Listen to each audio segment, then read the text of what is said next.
শুক্রবার সিউড়ি বিধানসভার মল্লিকপুর অঞ্চলের চাঙ্গুরিয়া গ্রামে বুথ কর্মীদের নিয়ে বৈঠক হয়। সেই বৈঠকে সরকারের উন্নয়নের পাশাপাশি সরকারি প্রকল্প সবাই পাচ্ছে কিনা সেই বিষয়ে খোঁজ খবর নেন তৃণমূল বিধায়ক বিকাশ রায় চৌধুরী।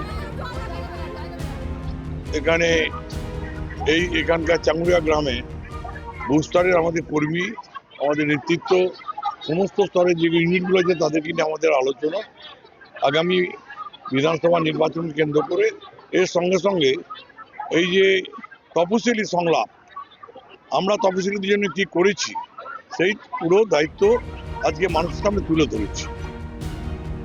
বৈঠক শেষে বেরিয়ে আসার সময় বিকাশ রায় চৌধুরীকে ঘিরে গ্রামের রাস্তা সহ বিভিন্ন বিষয় নিয়ে অভিযোগ করেন স্থানীয় মহিলা বাসিন্দারা।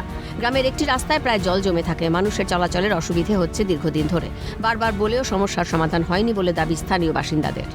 সমস্যা হলো আমাদের যে রাস্তাটা আছে, রাস্তাটা গোটা চাঙ্গুরের জল, আড্ডার জল, সব ক্যালেনের জল ওই পেরে যায়। আমাদের সমস্যাটা ওই জায়গাটা যদি পরিষ্কার পরিচ্ছন্ন হয় তাহলে আমাদের তো সুবিধা হয়।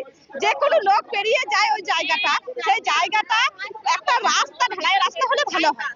ঢালাইয়ের উপরে হলে ওই জিনিসটা ওপর হবে, এমন এমন জায়গায় ওই জিনিসটা জল, এক হাঁটু করে জল, তাহলে আমাদের সমস্যাটা আমরা বলছি। আমি কে কোনটা হয় আমি কিন্তু জানি না। আমাদের রাস্তার এত অসুবিধা, মানে স্কুলের বাচ্চারা বেড়াইতে পারে না। ড্রেনে এক ড্রেন করে জল যায়, ড্রেনে যদি ছেলে পড়ে যায় তো খুঁজে পাবো না যে কোন দিকে গেল ছেলেটা। কত ইয়ে করে ড্রেনে একটু ড্রেনে পা দেয় আর সাইকেল পাই করে। তুমি চাঙ্গুরিয়ার চাঙ্গুরিয়া গ্রামের লোককে, পুতুরের গ্রামের লোককে, আড্ডা গ্রামের লোককে দেখা জিজ্ঞাসা করবে করলা যে ওই দিকের রাস্তাটা ইয়ে কম।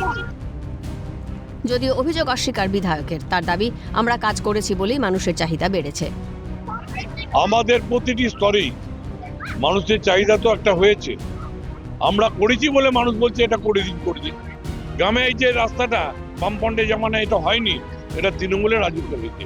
এই কলটা, এই যে সাবমার্সালটা আমরা করেছি 100 দিনে, সমস্ত কিছু তৃণমূলই সৃষ্টি করেছে এই 2011 সালে। বলবে মানুষের চাহিদা তো আছেই। সামনেই বিধানসভা ভোট, তার মধ্যে সাধারণ মানুষের মধ্যে বারবার ক্ষোভ দেখা যাচ্ছে তৃণমূলের ওপর। সিউড়িতেও একই রকম ঘটনা, সাধারণ মানুষ চাইছে প্রতিকার আদৌ হয় কিনা সেটাই দেখার।